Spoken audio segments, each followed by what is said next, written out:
네, 청년들과 함께하는 최신 정보 수다 청정수 시간입니다. 오늘은 한동대학교 언론노스 허윤 학생과 함께하겠습니다. 안녕하세요. 네, 안녕하세요. 한동대학교 허윤입니다. 예, 반갑습니다. 오늘 MZ 세대의 직업관과 관련한 주제 준비하셨다고요? 네, 오늘은 조용히 사직하는 MZ세대의 새로운 직업관에 대해 준비했습니다. 예, 조용한 사직 챌린지가 소셜미디어 플랫폼에서 인기를 끌면서 MZ세대의 직업관을 그대로 보여주는 하나의 현상으로 자리 잡았는데요. 네, 그리고 지난 5일 서울대 소비 트렌드 분석센터가 펴낸 트렌드 코리아 2023 출간 기자 간담회에서도 조용한 사직에 대한 이야기가 나왔습니다. 음, 이날 기자 간담회에서 이 직장 문화가 변하고 있다면서 오피스 빅뱅의 핵심 중 하나로 조용한 사직이 언급됐는데요. 예. 그래서 이번 주 라디오에서는 조용한 사직 현상을 들여다보고 과거와 현재의 직업관을 비교해 보려고 합니다. 최근에 미국에서 조용한 사직이 열풍이다라는 얘기는 좀 들었습니다만 우리나라도 그런 네. 것 같네요. 근데 이런 그 조용한 사직 챌린지가 젊은이들 사이에서 유행이라고 해요. 어떻습니까? 네, 이 조용한 사직 챌린지의 시작이 한 소셜미디어 플랫폼에 올라온 17초짜리 영상인데요. 예.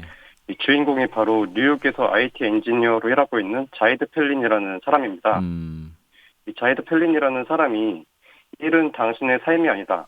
당신의 가치는 당신이 하는 일의 결과물로 정의되지 않는다라는 내용의 영상을 올렸는데요. 이 영상의 조회수가 350만 회를 넘고 4,500개가 넘는 댓글과 50만 개 가까운 좋아요가 달리면서 큰 아. 반향을 일으켰습니다. 이 이후에 다양한 사람들이 이 소셜미디어 플랫폼에 조용히 사직하기 영상을 똑같이 올리면서 일종의 챌린지가 음. 시작된 것이라고 생각하시면 되겠습니다. 예. 그런데 일단 그 정확한 의미가 좀 궁금해요. 사직이라는 단어가 가진 무거움 뭐 때문이기도 합니다만 왠지 네네. 조용한 사직이라고 하면 주변 사람들에게 알리지 않고 뭐 그만둔다 뭐 이렇게 들리거든요. 어떻습니까? 네네네. 그렇죠. 이 조용한 사직이라는 단어만 들으면 퇴사한다는 사실을 주위에 알리지 않고 회사를 그만두는 것이라고 생각하실 수도 있는데요. 네. 네, 그런 의미는 아닙니다. 이 조용히 사직하기라는 것은 정해진 업무 시간과 회사에서 또 주어진 일만 하는 것을 일컫는 단어인데요. 음. 업무 시간과 자신의 일상생활을 분리한다는 뜻이라고 생각하시면 되겠습니다. 예. 더 구체적으로 말하자면 퇴근 시간 이후에는 일과 관련된 생각을 일절 그만두고 일과 관련된 연락도 받지 않는 것입니다. 음. 또 업무 시간과 업무 공간을 벗어나면 일을 그만두지만 주어진 일에 대해서는 책임감을 가지고 임한다는 점에서 이 태엽과 다른 개념이라고 또 보시면 되겠습니다. 그러니까 우리식으로 표현하면은 업무 시간만 일한다.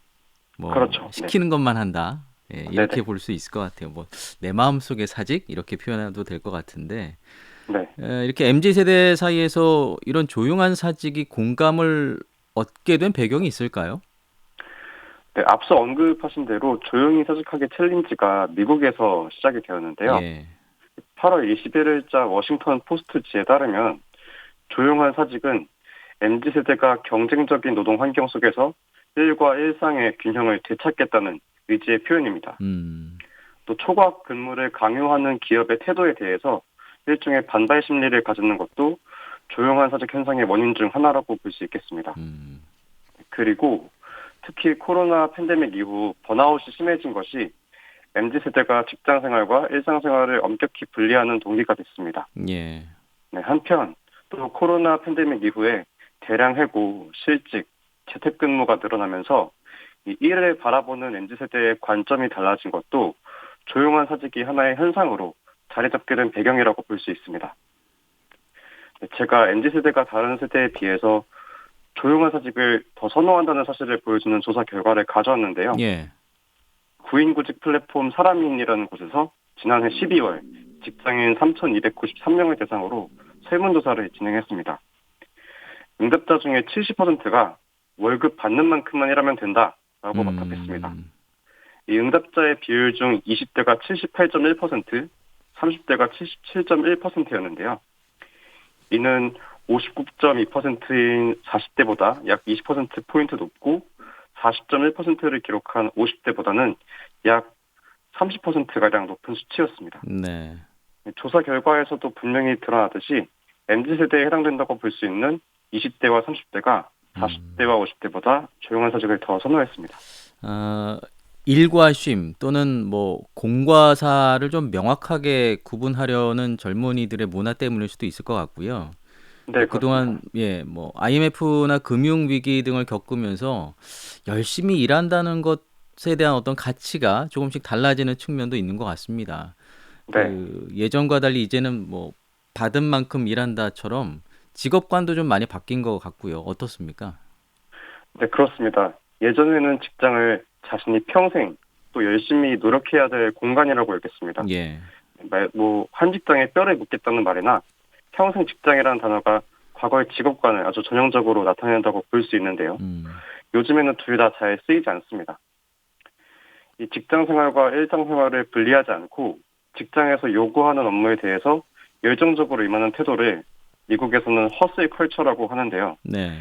이 MZ세대는 허슬 컬처가 중시하는 직장에 대한 헌신보다는 이른바 워라밸, 즉 일과 쉼의 음. 균형을 더 중요하게 생각합니다. 이 직장 생활과 일상 생활이 균형 잡힌 삶을 추구하는 것이죠. 또 직장이란 공동체가 개인을 우선한다고 생각하지 않고 개인의 선택이 어떤 조직 문화보다 더 중요하다고 여기는 것도 새로운 직업관의 특징 중 하나라고 볼 수 있습니다. 예. 예를 들어서 앞서 언급했듯 평생 직장이라는 단어가 보여주듯이 예전에는 한 직장에 오랫동안 다니는 것을 매우 긍정적으로 평가했습니다. 그렇죠. 네, 그러나 지금은 자신의 선택에 따라서 더 좋은 보수를 지급하거나 더 음. 원만한 환경에서 일하기 위해서 자유롭게 이직을 결정하는 사례들이 늘어나고 있습니다. 예. 네, 조용한 사직 현상도 일과 일상의 균형을 중시하고 자유로운 이직을 선호하는 이 MZ세대의 특징이 고스란히 반영되어 있다고 볼 수 있습니다. 사실 뭐 저 같은 그 50대까지만 해도 말씀하신 것처럼 그 허슬 컬처처럼 월급 이상의 성과를 보이는 것이 중요하다 이렇게 생각들을 많이 하거든요. 네, 근데 하지만 MZ 세대 입장에서는 조용한 사직이 어떻게 보면 솔직한 의사 표현이 될 수도 있고 또 워라밸을 위한 선택이라고도 말할 수 있을 것 같습니다. 그런데 또 반면으로 기업 입장에서 보면은 그지 또 달갑지만은 않을 것 같은데요. 뭐 조직 네, 네, 문화의 어려움도 있을 테고 어떻게 볼 네. 수 있을까요? 조용한 사직 현상이 최근 들어서 늘어나고 있는 추세인데요. 회사에서 주어진 일만 하는 직원이 늘어난다면 기업은 당연히 반기지 않을 것이라고 생각합니다. 예, 예.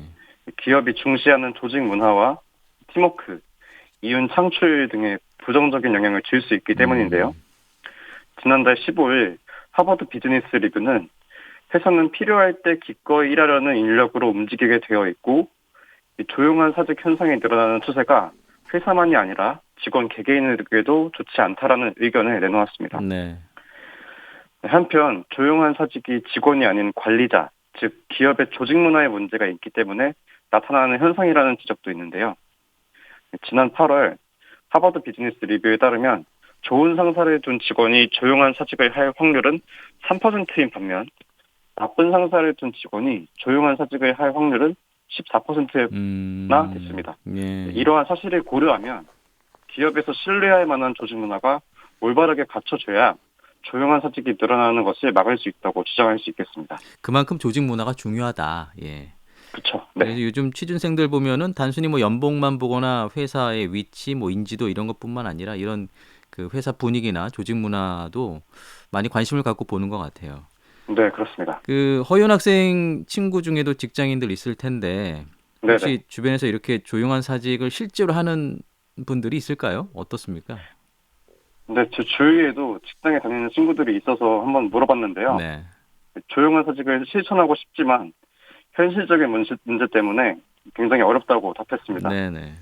퇴근 시간이 지나고 이 일에 관련된 연락을 받지 않는 것이 가장 힘들다고 말해줬는데요. 음, 제가 왜 그러냐고 물어봤더니 이 주어진 일을 다 하더라도 이 직장 상사의 연락을 받지 않는 것 자체가 심적으로 굉장히 큰 부담이 된다고 말하더라고요. 그래요. 예. 네, 또 한편으로는 조용한 사직을 실제로 하고 있는 친구와 이야기를 또 해봤는데요. 그 친구는 상대적으로 좀 자유로운 직장에서 일하다 보니까 퇴근 시간 이후에 별다른 간섭을 받지 않아서 조용한 사직을 자기 마음대로 또 할 수 음, 있다고 말했습니다. 그래서 제가 친구들과 대화를 하다 보니까 이 조용한 사직도 좀 자유로운 직장 문화가 어느 정도는 뒷받침돼야 가능한 일이라는 생각이 들었습니다. 그래요. 뭐 오죽하면 퇴근 후 카톡 금지법까지 나왔을까요? 예. 네. 지금까지 뭐 MZ 세대의 이 조용한 사직에 대해서 좀 이야기 나눠봤는데 허윤 학생은 어떻게 생각하세요? 저는 조용한 사직이 어떤 MZ세대의 새로운 또 신선한 직업관을 보여주기도 하지만 기존의 잘못된 직장 문화 때문에 반향을 좀 크게 일으키고 있다고 생각을 하고 있고요. 예. 예, 초과 근무를 강요하면서도 수당은 또 제대로 지급하지 않거나 회사의 무조건적인 헌신을 강요하는 것은 바람직하지 않다고 또 생각합니다. 예. 그리고 개인에게만 노력을 강요한다면 장기적인 관점에서는 오히려 이 개인이 지칠 수도 있기 때문에 기업의 생산성이 더 저해될 수 있다고 또 생각하고 있습니다. 음. 조용한 사직 현상이 바람직한 흐름인지는 제가 단언할 수는 없는데요. 일을 하다 보면 그날 해결해야 될 과제인데 미처 끝내지 못해서 불가피하게 업무를 연장해야 할 때도 있고요. 네. 또 퇴근 시간 이후에도 업무를 볼 수밖에 없는 긴박한 상황이 생길 수도 있습니다. 음. 이때 또 조용한 사직을 지속하기는 현실적으로 어렵고요. 다른 구성원들에게 이야기하지 않고 조용한 사직을 고집을 한다면 제 친구의 경험대로 팀워크에 문제가 또 생길 수도 있습니다. 그렇죠. 네, 이러한 단점도 있지만 한편으로는 업무에 대한 합당한 보상을 지급하고 직장 생활과 일상 생활의 균형을 보장해 주는 것이 저는 더 중요하다고 생각합니다. 네네. 네, 또 무엇보다 조용한 사직 현상에 내재된 MZ세대의 심리를 제대로 이해하고 기존 직장 문화에 어떤 점이 잘못됐는지 되돌아보는 자세도 필요하다고 여겨집니다. 예. 기업 입장에서도 이런 흐름들을 좀 잘 파악할 필요가 있어 보입니다. 네, 자, 청년들과 함께하는 최신 정보수다 청정수. 오늘은 조용한 사직에 대해서 함께 좀 이야기 나눠봤습니다. 한동대학교 허윤 학생이었어요. 고맙습니다. 네, 감사합니다.